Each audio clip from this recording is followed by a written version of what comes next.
Couples, kita kembali jumpa dalam acara Pernikahan Bahagia dengan saya Pendeta Arina Sudarosa.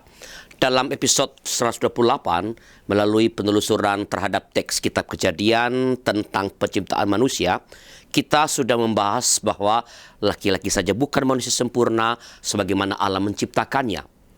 Perempuan saja juga bukan manusia sempurna. Keduanya harus bersatu untuk saling menyempurnakan. Nah, apakah implikasi lebih jauh dari penjelajahan pada teks kitab Kejadian mengenai penciptaan ini atau hubungan antara laki-laki dengan perempuan? Nah, yang pertama adalah laki-laki dan perempuan adalah sepadan, sederajat, saling berhadapan. Setiap orang yang menghormati Alkitab sebagai kitab suci harus memandang laki-laki dan perempuan adalah sederajat, setara, tentu saja dengan segala perbedaan yang tersertakan di dalamnya. Bukan hanya itu, happy couples, setiap orang yang percaya pada kisah penciptaan ini harus mendukung dan terlibat aktif dalam setiap usaha atau gerakan yang memperjuangkan kesetaraan antara laki-laki dengan perempuan.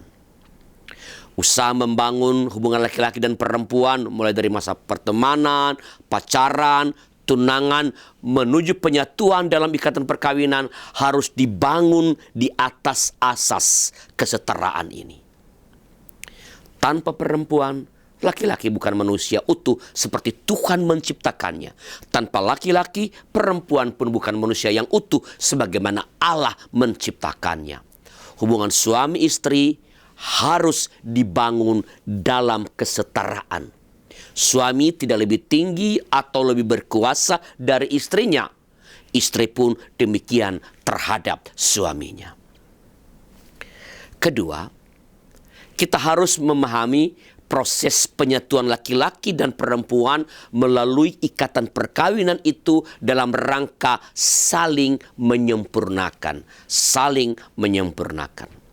Happy couples, janji setia antara laki-laki dan perempuan untuk mengikatkan diri satu dengan yang lain seumur hidup adalah dalam rangka memberi diri untuk saling menyempurnakan, untuk menyempurnakan pasangannya sehingga pada gilirannya keduanya menjadi sempurna.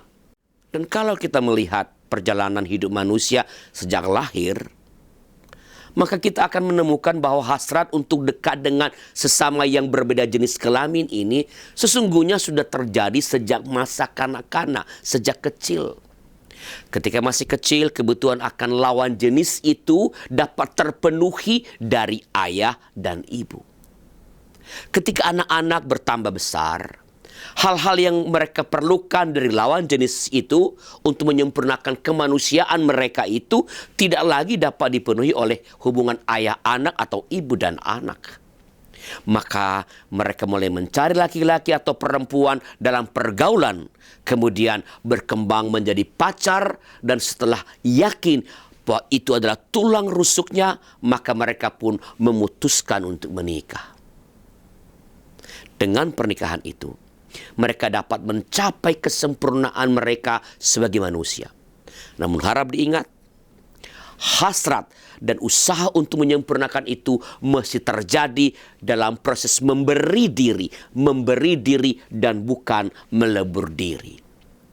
Artinya, perempuan mempersembahkan seluruh keistimewaan dan keunikan keperempuanannya untuk suaminya, dan laki-laki mempersembahkan seluruh keunikan dan keistimewaan kelaki-lakiannya untuk istrinya. Karena itu, salah satu tolak ukur keberhasilan sebuah perkawinan adalah ketika setelah menikah, dua orang yang menyatu ini mengalami perkembangan dalam semua hal. Sebagaimana dikatakan kitab Pengkhotbah, berdua lebih baik daripada seorang diri. Jadi, ketika orang menikah, keadaannya secara keseluruhan harus lebih baik dibanding sebelumnya. Kalau yang dialami adalah yang sebaliknya, maka mesti ada yang salah dalam menjalani hidup dan karir perkawinan itu. Sesudah menikah, karir harus semakin baik.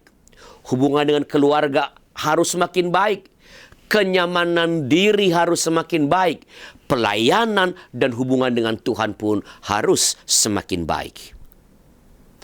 Ketiga, kebersatuan laki-laki dan perempuan adalah perintah Allah.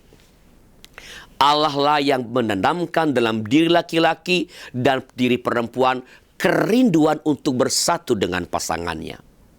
Maka perkawinan adalah perintah Tuhan. Perkawinan adalah rencana Allah bagi manusia. Karena perkawinan adalah rencana dan perintah Tuhan, maka perkawinan harus dijalankan sesuai dengan rencana Tuhan. Relasi suami istri dalam perkawinan harus dijaga kekudusannya. Suami dan istri harus terus-menerus menjaga diri sehingga kesucian dan keutuhan perkawinannya tetap dapat terpelihara. Siapa dan apapun yang mengancam kesucian perkawinan, yang mengancam keutuhan keluarga, patut dilawan.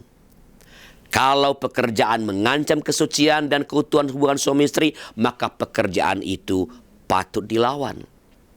Kalau keluarga asal mengancam kesucian dan keutuhan hubungan suami istri, maka keluarga itu patut dilawan. Kalau gereja mengancam kesucian dan keutuhan hubungan suami istri, maka gereja itu pun patut dilawan. Sekali lagi, siapa dan apapun yang mengancam kesucian dan keutuhan hubungan suami istri patut dilawan. Sebab apa yang telah dipersatukan Tuhan tidak boleh diceraikan oleh manusia. Lebih daripada itu atau di atas semua itu, karena kebersatuan suami istri adalah perintah dan pemberian Tuhan, maka setiap orang harus memandang dan menempatkan pasangannya sebagai yang terbaik. Sebab bukankah setiap pemberian Tuhan adalah yang terbaik? Karena istri adalah atau suami adalah pemberian Tuhan, maka ia adalah terbaik bagimu. Untuk mengetahui apakah relasi kita sebagai suami istri sudah saling menyempurnakan, pertanyaan berikut ini dapat kita pakai sebagai penolong. Yang pertama, apakah Anda telah membangun, mewujudkan, dan merawat prinsip kesetaraan dalam hidup perkawinan Anda? Bagaimana Anda melakukannya? Kedua, bagaimana pandangan Anda ketika ada sekelompok orang yang mempersepsikan bahwa mengurus rumah tangga adalah tanggung jawab perempuan saja? Ketiga, perkembangan-perkembangan apa yang Anda alami setelah menikah yang merupakan andil dari pasangan Anda? Jelaskan perkembangannya. Keempat, hal-hal apa yang menurut Anda mengancam atau potensial menjadi ancaman bagi perkawinan Anda sekarang ini? Bagaimana Anda menghadapinya? Demikian jumpa kita kali ini, Happy Couples.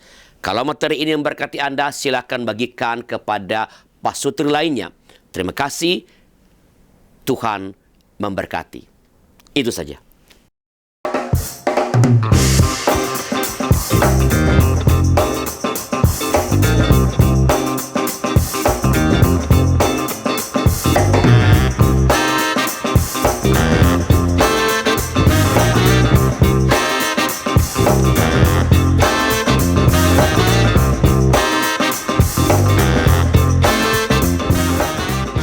Sahabat, mari dukung pelayanan dan pekabaran Injil melalui YKB dengan membagikan link acara ini kepada sebanyak mungkin orang.